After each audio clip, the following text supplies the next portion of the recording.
What's up, YouTube? Flash Speaks back, another video, man. All right, tonight apparently we have a couple of games scheduled, WNBA matchups. Tomorrow, really though, you got 5 games kicking off that are really going to be what's up. I may speak about them briefly, but we'll just talk about these two and then do another video tomorrow. But all right, normally what you would have is the most watched matchup in the whole W, and that is the Sky versus the Fever.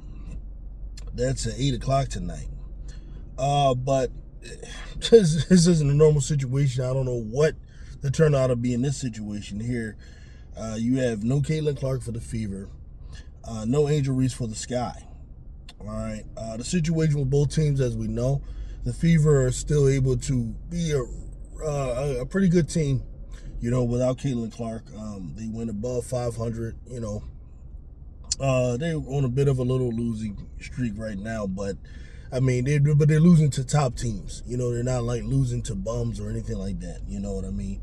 So those who are out there just sensationalizing the situation and acting like, Caitlin Clark's got to save the team or something like that. They're just being dramatic. And again, more really what they're doing is just catering to that particular fan base or whatever. And I don't know what this situation is. I don't know if they're like guys who aren't really basketball fans or if they're just panderers. I don't know what the deal is. But the stuff is bad on that end. Chicago, so I expect the Fever to win the game. There's no Angel Reese playing. And Chicago Sky is really horrible without Angel Reese. They might put up a little bit of a better fight in the beginning, but overall I think they're a bad matchup. But one thing I have to mention that the Indiana Fever are going through a bit of some tests right now. Little bit of adversity because they lost 2 players. Both point guards. Sid Colson out for the season with, I believe, an ACL tear. Man, hopefully that doesn't end her career. ACL tears, especially for a veteran player like that, is not what you want to hear about. And then you have Ari McDonald, who has been the standout backup point guard for the Fever, who backed up Caitlin Clark for the majority of the year. And she's out with some sort of a foot injury as well. And that's a tough situation there. So I don't know what they can do. I would assume they'll be able to go out and get another player, sign someone. Now what's crazy is the Sky were in a similar situation, lost their point guard. Vandersloot, right? And then Ariel Atkins went down. They got rid of Mo Jefferson, but they found Uzun is the player they picked up, and I will bet any amount of money that the Fever will find a way to sign a player that's better than anyone Chicago signed. I will bet any money on that. If they go sign someone, the person that they'll find will be better. I don't know what it is with the Sky. I don't know what they're looking for. I don't know what they're trying to do. But it's really, they're making it hard for people who want to root for them to continue to do so, because you have to show that you care. You have to show that you're trying, man, to really keep fans. And they don't seem to get that.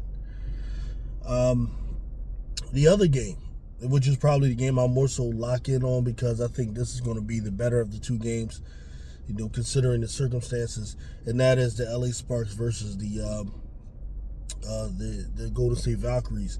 And this is for some. This game is important because if you look at the WNBA standings,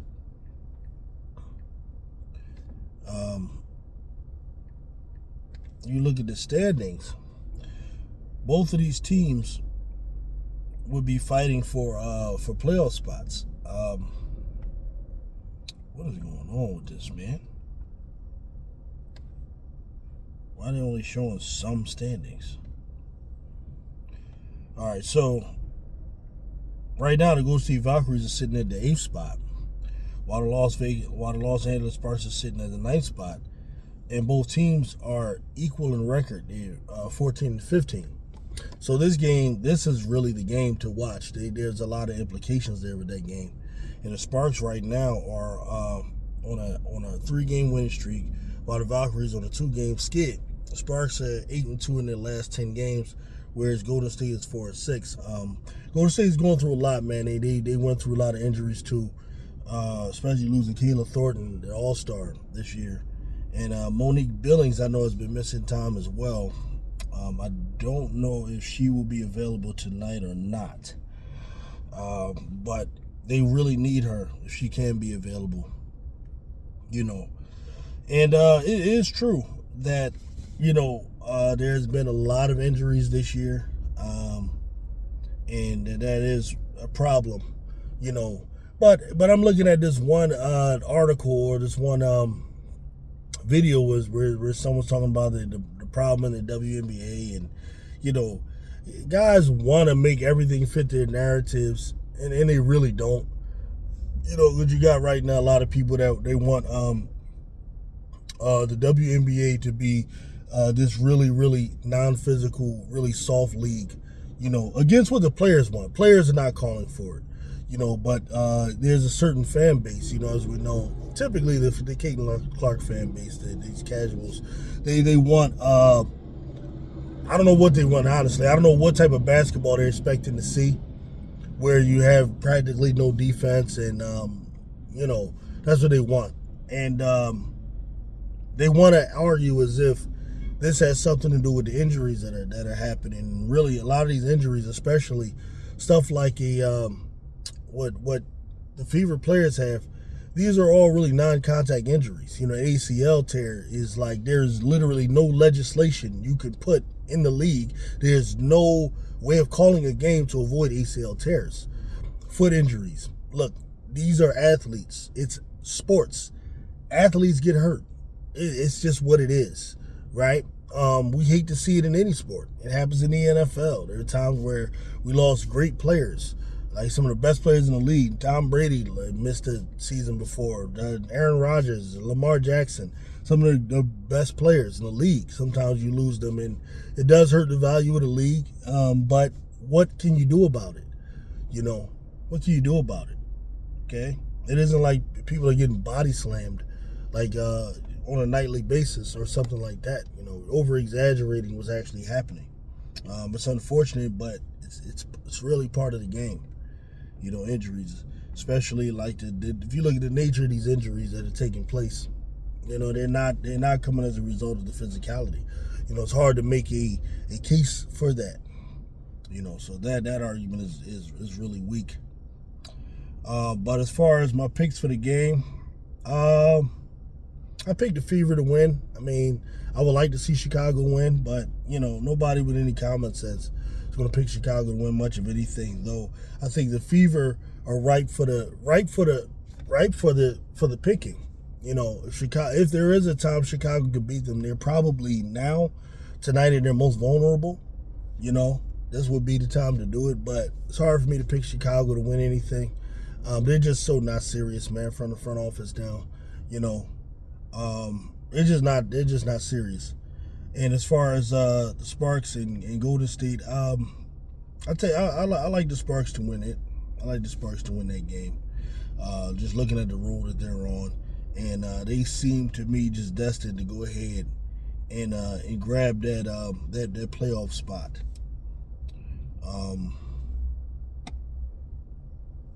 Right now, we look at the playoffs. Right now, you got Minnesota at the top. They pretty much been wire to wire, them in New York. But Minnesota's at the top, 26-5 right now. They're going through a little stretch without Nafisa Collier, which seems to happen almost yearly. I guess Minnesota fans and Nafisa Collier fans are probably hoping that this stretch doesn't, hinder her MVP argument or MVP case. because Melissa Thomas is like going crazy. Last 3 games. Though the Phoenix Mercury were going through a little skid, but right now they're on a 3-game winning streak. And Alyssa Thomas has 3 straight triple doubles. And they're on a 3-game winning streak. So now they're 5-5 in their last 10. 19 and they're sitting at 19-11, which has got them seated at 4th, tied with the Atlanta Dream, who are at also 19 and 11. So you got that going on. Fever there at 5th. They're 3 games back from 4th, behind Mercury and Atlanta, who are really tied for 3 and 4. That can shift at any moment. So it's up to either the Fever or the Aces, really, or Seattle, honestly, because they're all separated by 1 game. The Fever and the Aces have the same record. Aces won their last 3, Fever lost their last 2. But last time the Aces and the Fever played, the Fever really wiped the floor with them. And, I don't know what's up with the Aces. The Aces right now appear to be, able to beat the bad teams, but they're having trouble with the good teams. And then you got the Seattle Storm. I don't know what's going on with them. I got to kind of look into their situation. I know they just made a trade for Brittany Sykes. We'll see how that affects, their play going forward. But, they haven't really been they're 3-7 in the last 10. So they're kind of like in a real slump right now that they hope to get out of. And I know they play tomorrow. Tomorrow will probably be a good game for them to win because they'll get the Sparks on a back-to-back. The Sparks play tonight, and then they have to turn around and play Seattle. That's going to be really tough, because tonight's going to be a very emotional game against the Valkyries because you're trying to get that 8th seed. So then turn around and play the Sparks. That's really tough. Turn around and play the Storm is really tough.